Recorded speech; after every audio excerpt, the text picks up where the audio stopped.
Secrets. Top secrets. Top secrets. Top secrets.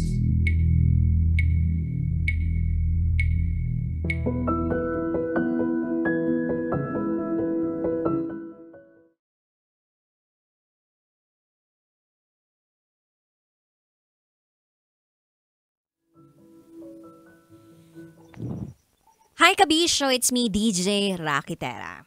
Kasama mo si DJ Titan Jello. And welcome to the program Top Secrets. Kung saan pwede kang makapagbahagi ng iyong pinakatatagong sikreto. Ito po ang programang hindi ka huhusgahan. Bagko si kay pakikinggan. Ang programa sa radyo na nagpo-promote ng Will Listen. And we don't judge culture. At meron na nga tayong top secret sharer na nasa kabilang linya. I-welcome na natin siya. Magandang gabi! Magandang gabi po. Ano pong pwede naming itawag sa'yo? Baby girl na lang po. Baby girl. Tama ba kami ng Yes. pagkakarinig? Opo. Ilang taon ka na, baby girl? 29 po. 29 si baby girl. Sang lupalop ka naman galing, baby girl? Somewhere. Somewhere. Okay, nire-respeto namin kung ano tong detaling ibinigay mo sa amin. Baby girl, 29 from somewhere. Hindi na kami magpapaligoy-ligoy pa. Ano ang top secret mo? Nagkaroon po ako ng jowa na hindi ko po alam kung tapos na po siyang magmahal sa ex niya o ginamit lang po niya ako para kalimutan yung ex niya. Oh, at masabi ko lang din na ang programang to pet friendly ha. May narinig tayo sa background ni baby girl na aso. Alaga mo ba yan, baby girl? Hello po. Alaga nyo ba yung aso na yan? Hindi po, nasa labas po kasi ako. Nasa labas ka. Hindi ka pa pwedeng pumasok sa loob ng bahay ninyo ngayon? Kasi po ayoko po ipaano sa mother ko po. Okay. okay. Sige, Kasi sige. po sobrang sakit po kasi yung Ah. ginawa po sa akin ng ex ko. Okay, sige, nagigets namin, no? Anyway, sana tumahimik na muna si Doggy pa nang sa gayon ay mas klaro ka naming mapakinggan. Okay, so nabanggit mo kanina dun sa top secret mo na hindi mo sigurado kung ginamit ka lang ng ex mo. Tama ba? Yes po. Para maka-move on? Tama ba? Opo. So, Para po makamove on po ata sa ex niya. okay, so meaning hindi na kayo magkarelasyon ngayon? Hindi po. Ganito po kasi yun. Oh, sige, kwentuhan mo muna kami. Ano ko po siya, kalaro ko po siya nung bata po kami. And then, January 4, 2014, naging kami po. Tapos po, wala pong breakup, wala pong closure kasi po mga bata pa po kami. And then, ano po, nabalitaan ko na lang po na nagkaroon po siya ng girl, tapos nagkaanak po sila. Tapos po, nag-break na daw po sila ng 2 years. Tapos po, November 22, 2024, nagkaroon po ulit kami ng connection to each other. And then, 2 weeks po, nagka-chat-chat po kami dalawa. Tapos, December 1 po, naging kami po. Tapos, February po, March po ng katapusan. Ay, February po pala yun. Nahuli ko po siya na may chinachat na iba. Na babae. Hindi ko po malalaman na may chinachat siyang ibang babae ko. Hindi po nagchat sa akin yung girl. Mhm. Tapos po, okay naman po kami. Iniintindi ko na lang po palagi yung ugali niya kasi medyo po ma-pride, mainitin ulo. Mhm. Nung Tapos po, chinat ka nung ibang babae na to, anong reaction mo? Like, okay lang sa'yo? Intindihin mo lang tong si guy na current partner mo? yung totoo po, meron na po siyang kumbaga po yung babae po, ex-wife na po niya. So, eto ba yung naanakan niyang babae, tama? Opo. Tapos, yung nagka-chat po kami dalawa, tinanong ko po agad siya na kung hiwalay na po sila. Tapos sabi po niya, opo daw po, hiwalay na daw po sila 2 years ago na po. Tapos po, dumating na po sa point na nag-usap na po kami dalawa na sinabi po niya sa akin kung tanggap ko daw po ba siya kahit may anak siya. Sinabi ko po na tanggap ko naman kung may anak ka. Basta hiwalay na kayo ng ex mo. Ex-wife po niya. Tinanggap ko naman po. Pero ito lang pong July ng magkakatapusan po. Dumating po kasi yung kapatid niya galing ibang bansa. Tapos, hindi po niya sinabi sa akin na kasama po nila yung ex niya papuntang Palawan. Ano po, tinago niya po sa akin yun. Tapos, yung una po, nagkaka-chat pa po kami nun. Tapos, yung nandun na po siya sa Palawan. Nag-chat po siya nun ng Monday. Nagsabi po siya sa akin ng good morning love. Tapos, simula po nun, hindi na po siya nag-chat sa akin. Simula yun, kasama niya sa Palawan yung ex-wife niya.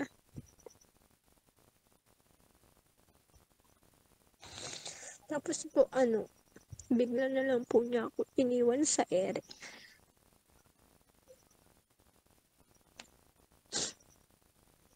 Wala ba siyang eksplanasyon? Wala ka bang natanggap na mensahe Hindi po mula siya- sa kanya? Sinabi ko po sa kanya na, ano nangyari? Hindi mo sinabi sa akin na kasama mo pala yung ex mo dun sa Palawan. Ba't hindi mo na lang inamin sa akin? Kasi yung napaparanoid po ako. Tapos, wala po siyang maibigay na explanation sa akin na sabi po niya sa akin, kahit naman daw po, anong ipaliwanag daw po niya, baka daw po hindi ako maniwala, gano'n. Siyempre, iniisip ko po na, kasi po yung kapatid po niyang babae, tapos po yung ex po niya, is super close po. Pero alam naman po ng mga kapatid nila, yung ako po yung girlfriend. Pero, nakikita ko po na, mas sila dun sa babae. Mas close po sila. Mhm. Tapos, po nun, July 27. Ito lang pong, July na pumunta po nga po sila sa Palawan. Tapos, hindi po niya sinabi sa akin na kasama po pala yung ex. Kung hindi ko po malalaman na kasama yung ex, kung hindi po dahil sa may day po nung kapatid niya. Ayun po. Sabi ko po sa kanya na, bakit ganito yung ginawa mo sa akin? Bakit hindi mo sinabi na kasama mo yung ex mo? Hindi naman ako magagalit kung sinabi mo sa akin, bakit kailangan mo pang itago sa akin? Ako bilang girlfriend mo, hindi ako nagtatago sa'yo. Lahat sinasabi ko sa'yo. Lahat. No, may nagchat na lalaki, sinasabi ko sa kanya. Pero yung kasama po niya yung ex niya sa Palawan, hindi po niya sinabi sa akin.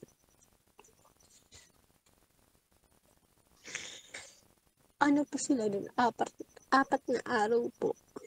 Mhm. Tapos, last message po niya sa akin noon Monday, sabi po niya sa akin, good morning love. Tapos nag-reply po ako. Tapos, hanggang sa makauwi po sila dito sa Cavite, hindi na po siya nag-chat sa akin. Tapos bigla na lang po niya ako iniwan sa ere. Tapos mga ilang araw po yung teams po namin, binura po niya. Tapos yung CS po namin, binura din po niya. Tapos August 1 na mansari po namin na mag 8 months po kami. Bigla na lang po niya ako in-unfriend. sa Facebook.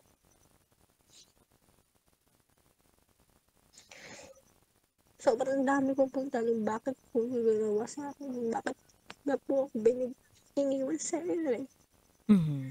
Kung sakali ba na nagsabi siya sa'yo na kasama ko by the way yung ex ko dito sa Palawan, may magbabago ba? Like, anong magagawa nito sa'yo nun? Siguro po kung alam naman po niya, nakasama po niya yung ex niya sa Palawan. Kung meron naman po siyang isip, hindi na po siya sasama. Iba po pag ex na. Ako po yung present. Bakit parang mas pinili po niya ulit yung ex-wife niya kaysa sa akin? Hindi po ba pa, porket may anak po sila, bumalik siya or yung feelings po niya bumalik po ulit sa ex niya. Ayun po. Sobrang sakit po kasi bigla naman po niya iniwan sa ere. Yung mga panahon walang-wala sa ako yung kasama niya. Suportado ako sa lahat. Lahat po binigay ko. Lahat Paano binigay mo? siya? Bilang girlfriend po, sinuportahan ko po siya sa lahat. Hmm. Nagbibigay ka rin ba sa kanya ng pera? Hindi naman po. Mm. Kumbaga po doon sa isang bagay na kapag may problema po siya, ganun. Tinutulungan ko po siya kasi nga po, gusto ko po siya tulungan. Mhm. So, kumbaga, emotional support, nandun ka all the way para sa Opo, kanya. kasi nga po, mahal ko po, kaya po, tinulungan ko siya.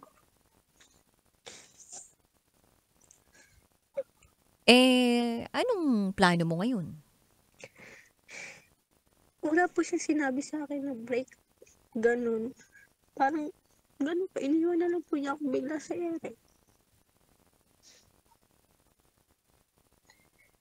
Sinabi ko naman po sa kanya kung hindi na po siya masaya sa akin. Piliin na lang po niya kung saan siya sasaya. Tinatanong ko po siya kung ano yung nangyari, ganyan.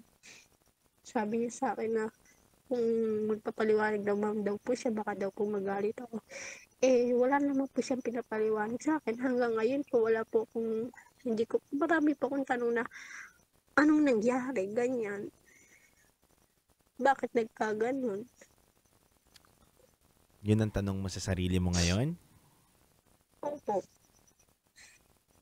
Tapos, bakit mo ko iniwan sa ere? Mm-mm.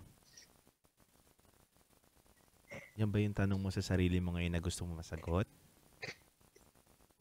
Bakit ba't niya po ginawa sa akin?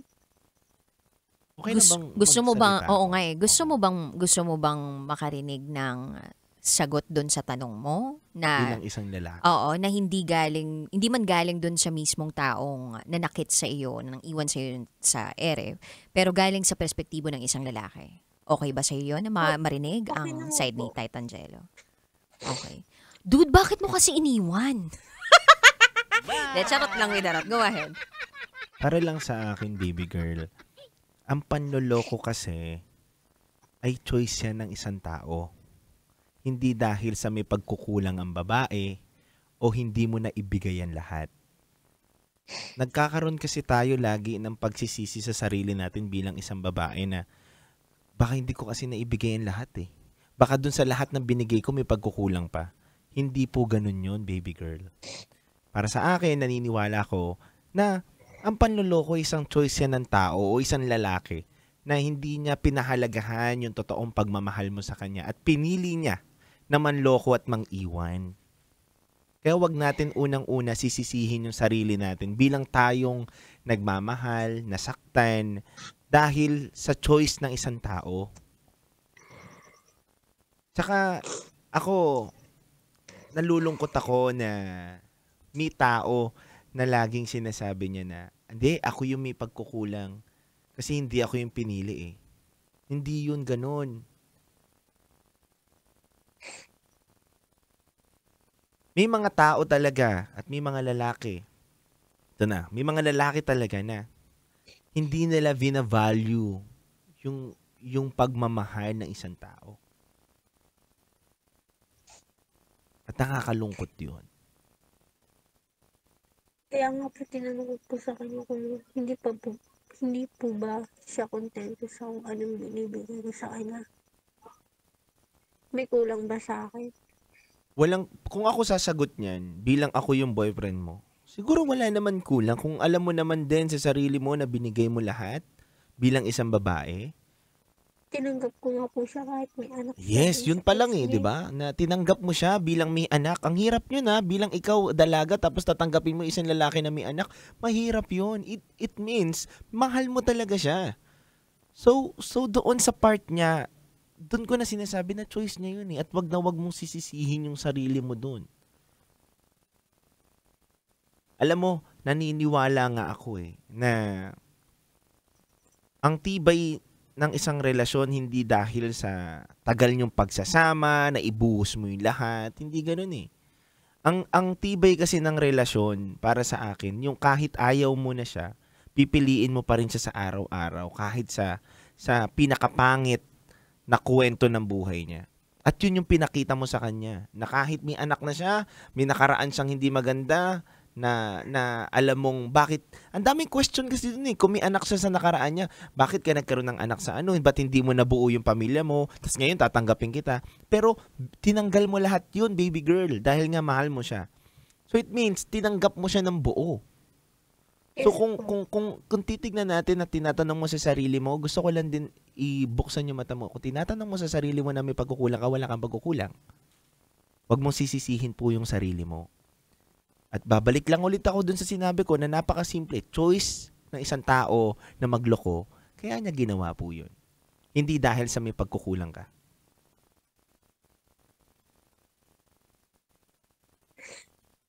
Tapos may po kami parang nag-share po kami sa isang bagay na binili po namin na kami pong dalawa. May ano kayo? Sorry.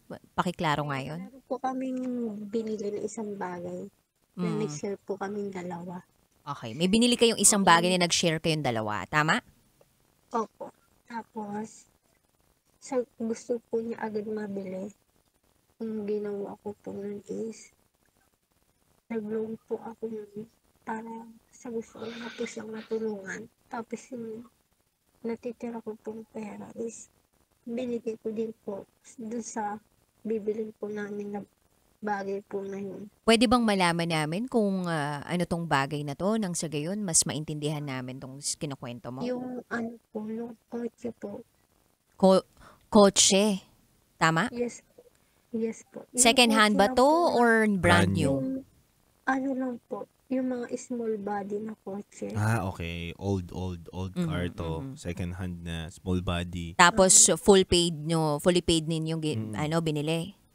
Yes po. Tapos Ma- sabi po niya na gusto niya daw po niya bilhin. Sabi ko, sige, tulungan kita kasi pangarap natin na. Mhm. Mm. Na kanino tong sasakyan na to ngayon? Nasa kanya po. Mm. Magkano na ilabas mo? Mga 120 yun 65, 70, ganun. Mga ano po. Kasi po, nag-loan po ako ng 10K. Mm. Pinadala ko po sa kanya yun. Basta daw po babayaran daw po niya. Mhm. Nabayaran na po niya yung 5K. Mhm. And then yung 5K po na iwan po sa akin. Mhm. Ako po yung nagbabayad ng iniwan niya utang. Tapos, yung share ko po doon sa may kotse na yun, gusto ko po kunin yung 8,000. So hindi naman pala buo na talagang yung share mo sa pagbili Kumbaga ng po, kotse. Pero kasi Ano lang sinisingil po. siya dahil naka-loan siya eh. Mm. Tama ba? Currently, ikaw yung nagbabayad o naguhulog nung kinuha Yes ninyo? po, kasi po yung iniwan niya sa akin. Tapos Kumbaga po, nakapangalan sa'yo, tama? Yes po. How much yun ulit? Sorry? Sinisingle ko na po siya. Hindi niya po, hanggang ngayon po, hindi pa rin po niya ako binabayaran. Sinisingil niya pero hanggang ngayon hindi pa rin siya binabayaran. Medyo hindi lang malinaw yung linya mo, no? Okay lang ba? Buka mo lang yung bibig mo? Sige po. Ayan, Yun. ayan. Kasi, Hanggang, ano, yun po, hanggang ngayon po, hindi pa rin po niya binabayaran. Magkano yung niloan mo? 10K po. 10K. Yung 10K. 5K po, nabayaran na po niya. And then yung 5K po na natitira, ako po yung nagbabayad. Kasi po sa akin po nakapangalan. Mhm. Etong 5K, monthly ba to binabayaran? Hinuhulog-hulugan ko po kasi po, hindi ko po kaya ng biglaan. Mm. So, nung sinisingil mo siya, hindi siya nagre-reply? Hindi po. Tapos, nung siningil ko po siya ulit, sabi niya, huwag daw po akong mag-alala, babayaran daw po niya ako. Pero hanggang ngayon po, hindi pa po niya binabayaran. Tapos po, yung nasira po yung phone niya, pinahiram ko po yung isa kong phone sa kanya para po may magamit siya. Tapos po, yung isa pong phone ko nasa kanya po. So hindi mo nakuha yung mga yun. Opo. Gusto mo bang makuha pa ulit lahat ng yun? Opo, gusto ko po makuha lahat yun. Gusto mo, isumbong na natin to. Tawagin ko lang siya, ha? Tawagin ko lang. Wait lang, baka tulog na yun. Ito na. O, ilabas mo na. Nandiyan, nandito.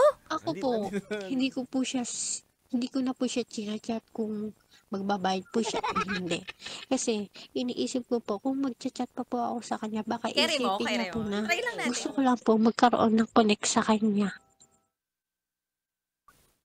Tawagan, Kung magbabayad po siya, hindi makakatulong sa atin. Gusto mo tawagan natin? Kausapin mo? Oo. Pero ayoko po yung manguna na mag-chat sa kanya kasi po baka po isipin niya is gusto ko lang po magkaroon ng connection sa kanya. Nako, hindi ganun yun.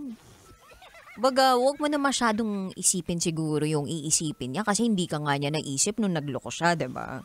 Tapos iisipan mo pa yung mararamdaman niya o iisipin mo pa yung iisipin niya tungkol sa'yo. Pag ganyan, pera na pinag-uusapan, diba? Makaganti-ganti ka man lang kahit masingil mo man lang yung naibigay mo sa kanya.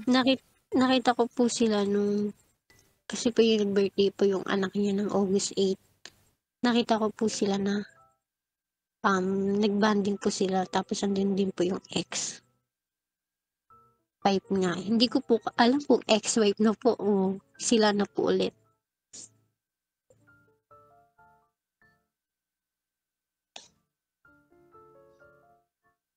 O, eto na, baby girl. Meron kaming inimbitahan dito para... Makausapin mo. Try natin kung mabibigay niya yung tulong, di ba? Oo, hingi tayo tulong sa kanya. Kasi ito talaga programa na to, we listen and we don't judge culture lang talaga to eh. And then, tsaka, minsan nagbabranch out talaga tayo ng ibang departamento dito. Laban. O, sige na. Meron na yan. Tawagan ko lang. Tawagan lang natin. Wait lang. Hello? Hello? Hello, baby girl. Hoy, natawag ni Rocky sa Titan. Anong problema? Hindi ko po maintindihan. Ako yung pinatawag ni Rocky sa ni Titan. Anong problema?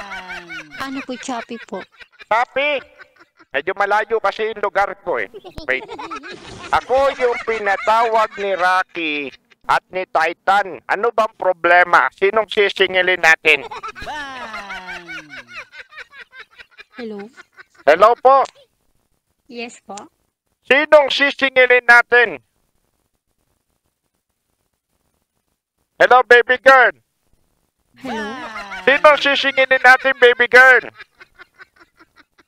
Hello? Hello? Ba't nawala ka?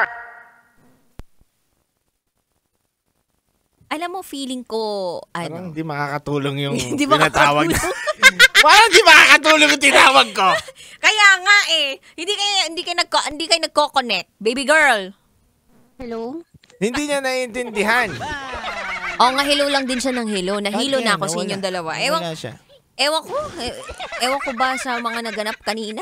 Sabi ko din parang may mali na. May mali na. Oo, may mali sa connection nating lahat eh. Wala yata siya eh. Di, nandyan siya, baby girl. Nandiyan ka pa ba? Andito pa po ako. Ayan. Ayun. Siguro kapag may tinawagan kasi tayo sa kabilang linya, Oo. medyo nagbabago na yung Ibang connection. stasyon kasi yun eh. Iba ba yun? Ibang stasyon. Ano ba yun? Tanghali yung show Tanghali nila, yun. diba? Ginising ko lang kaya medyo pagkalolo yung boses. Ganun. Yung nakabaon pa sa kama. Oo, Ganun. napagod siya kakasalita na dun sa Senate eh. Yung akala nga ng iba, akala nila galing pang ibang bansa. Oo, di ba? Yung nandun sa... Ay, ba yun?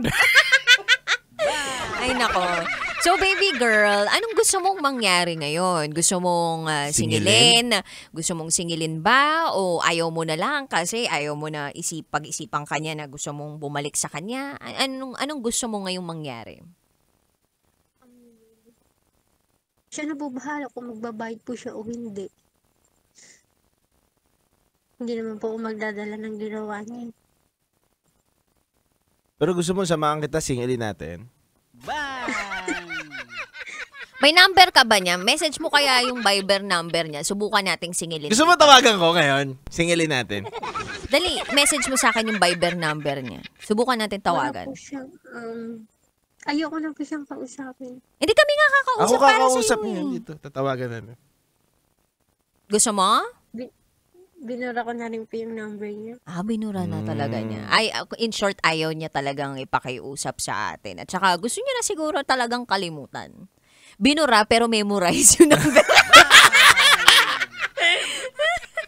Baby girl! Hanggang ngayon pa nga po masakit pa rin po para sa akin. Oo naman. Kumbaga, ang hirap din naman na, di ba, nagmamahal ka ng patas, ng tapat na totoo, tapos bigla kang lulukuhin nung taong akala mo, makakasama mo hanggang dulo. At iniwanan ka pa ng utang. Ay, oo. Taga Cavite lang po yung lalaki. Nakakatakot yan, ha? Ano ba pangalan yan? Taga Bacoor po siya. Taga Bacoor. Same. Higher ba ako eh? Taga, saan ka ba silang? Bacoor.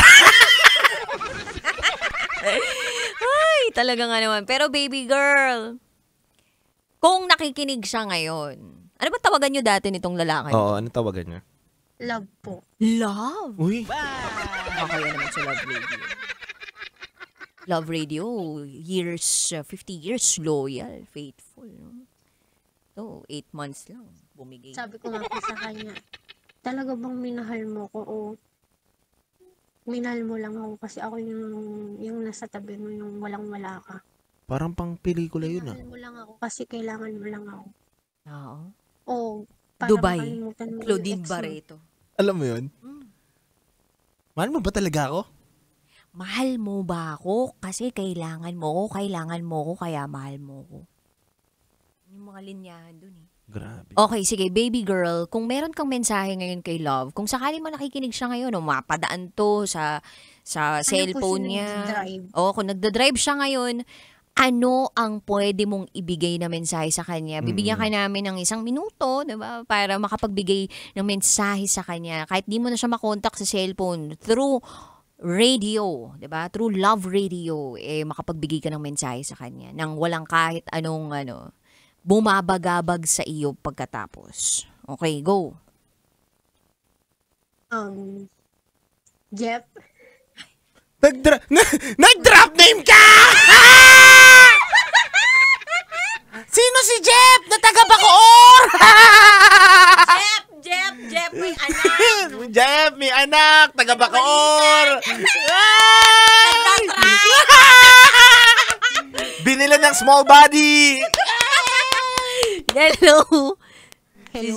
Hello, baby Hello, girl. hello, hello. Hello? Hello. Oh, sabawagin mo na si Love. Hello, love. Hindi ko na po siya tatawagin love. Hello, Sa love. pangalan na lang po. Hello, love. Matapang na talaga to. Matapang na. Hello, love. Hello, Jeff. Kung Kamusta? nakikinig ka man Nakikinig ako ngayon, love. o hindi, sana pinaliwanagan mo ako ng malinaw. Kasi ang daming tanong sa isip ko na hindi ko alam kung ano yung sagot. Sana inamin mo na lang lahat kung mas mahal mo pa yung ex mo kaysa sa akin. Sana hindi mo iniwan sa air. Oo. Sana Galit na. sinabi mo Galit na na lang sa akin na Puso break na din tayo, mo. ganyan. Hindi yung Kawawa iiwanan din, mo no? ko bigla. Kawawa din. Na walang closure, Ganyan talagang ganyan. nakahabag yung loob. Ayoko yung mga Masakit sa akin. Pinapagaan lang natin.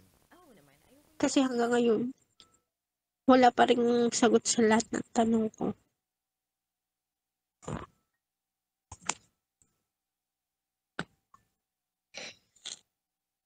Yun lang po.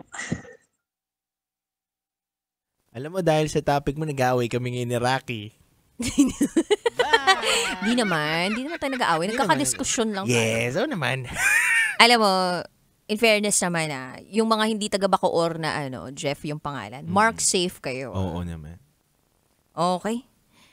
Baby girl, maraming salamat sa pagtawag mo. May gusto ka ba idagdag? Wala na po. Wala na. Sana napagaan namin kahit papaano yung bigat ng nararamdaman mo, ha?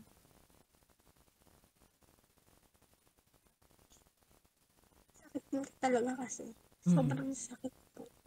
Yes. we Gusto ko understand. namin yakapin, pilit ka namin pinapatawa, pilit namin pinapagaan ng sitwasyon para lang mas maintindihan lang din natin. Kasi kung Kaya po yung ginagawa ko na lang po is nagpo-focus na lang po muna ako sa trabaho. anong work mo Pero po, ngayon? minsan po, hindi ko naman po, hindi naiisip. Minsan po talaga naiisip ko. Kaya minsan na, iiyak na lang po ako.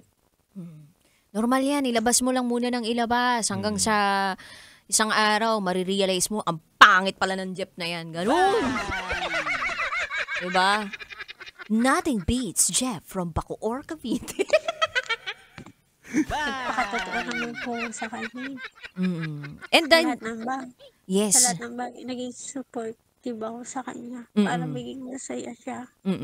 Pero yung ginanti niya sa akin, ganito lang. Wala Yes. naman po akong ginawa. And you, Naman po ako yung nagloko. yes, you deserve better. Alam mo, you deserve the best. You deserve better. At alam kong alam mo yan sa sarili mo. It's just that it is so painful na ganito yung kinahantungan ng pakikipagrelasyon mo dito sa taong pinag-alayan mo ng iyong tunay at tapat na pagmamahal. Sana makatagpo ka ng tao, ng lalaking mamahalin ka ng tapat na totoo and consistently ikaw ang pipiliin mula umpisa hanggang dulo. At sana magbayad na siya, ha? Kasi mahalaga yun.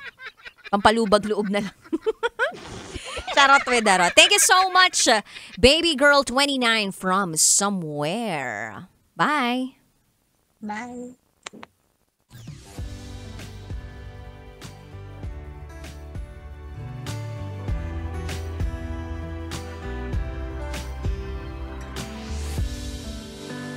Alam mo, nanggigigil talaga ako dun sa mga nangiiwan ng utang.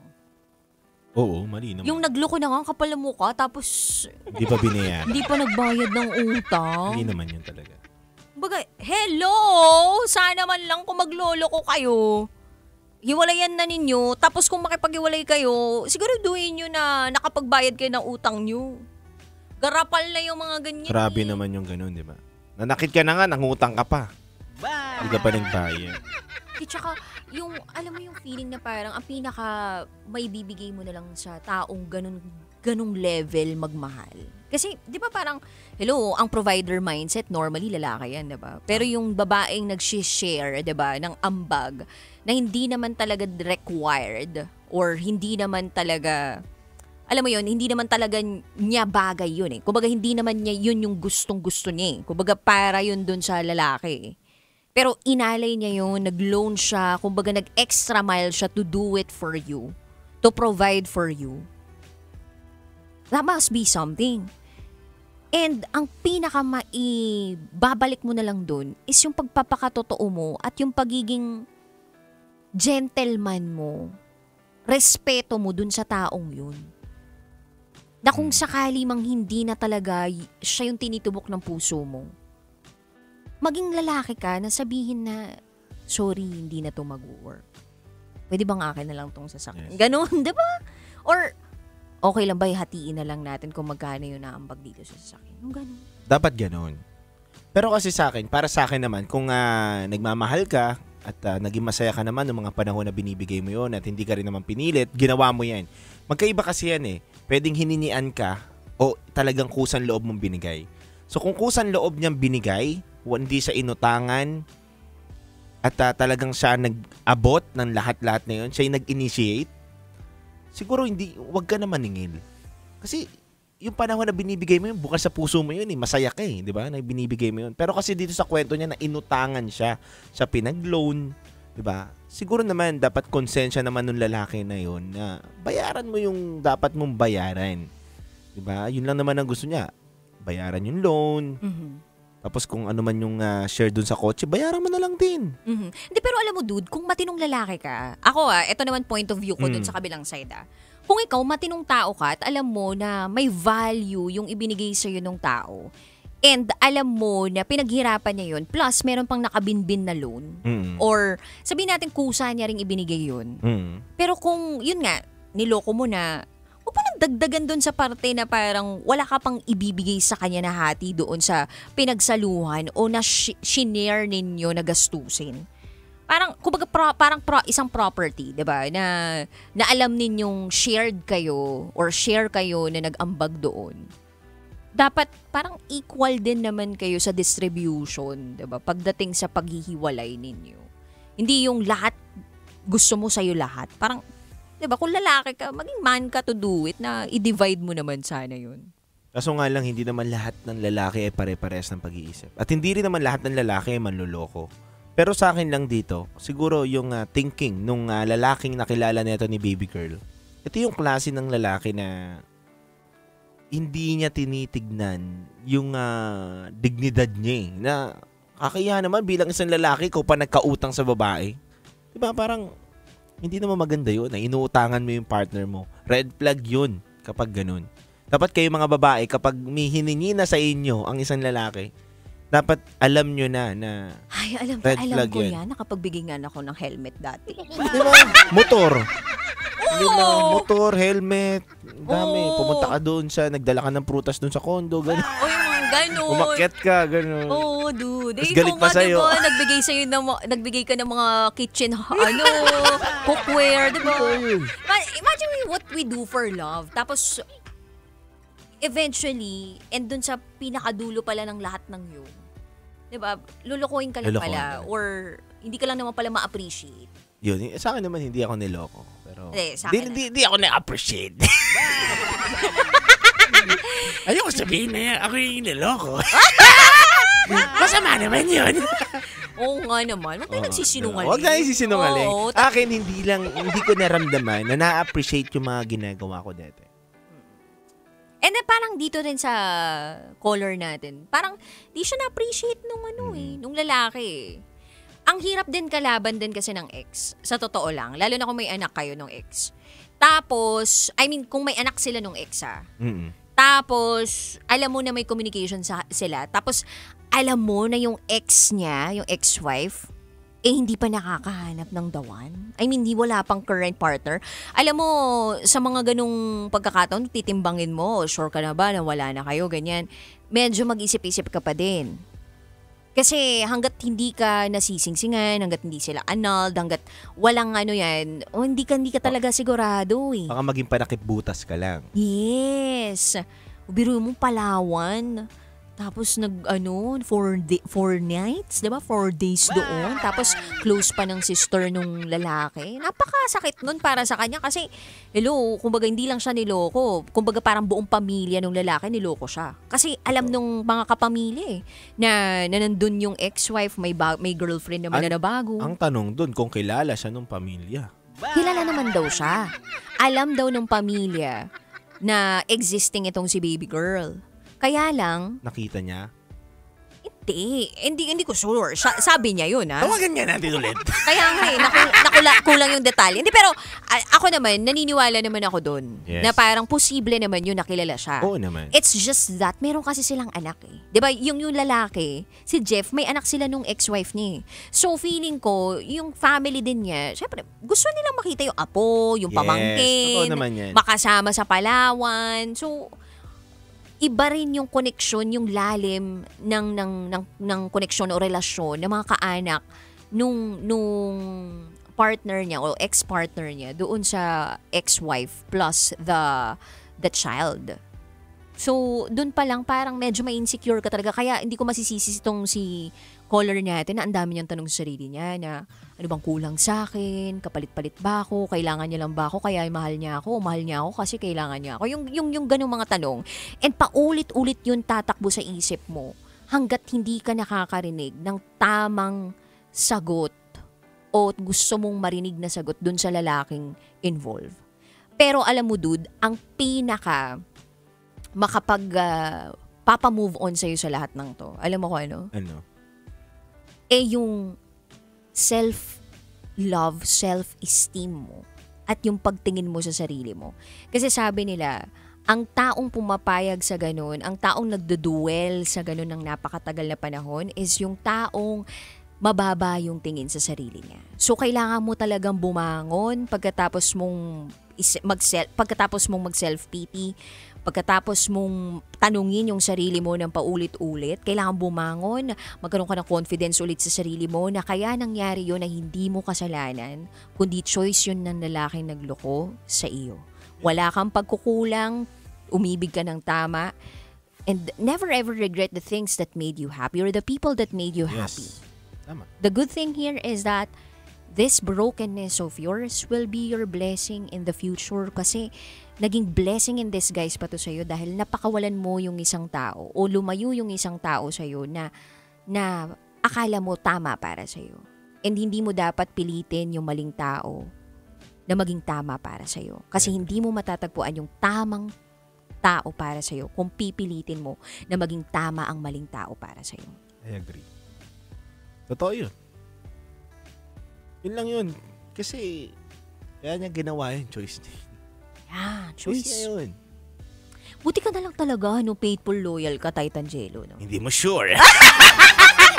Wala akong sinabi sa radyo.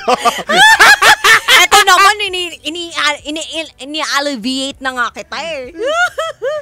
Anyway, maraming salamat Kabir sa pagtutok mo sa amin. Nakapiling ang Basa Princess DJ Rakitera. DJ Titangelo. At ikay nakatutok sa 90.7 Love Radio. Kailangan pa bang i-memorize yan? Basic. This is Top Secrets. That portion was brought to you by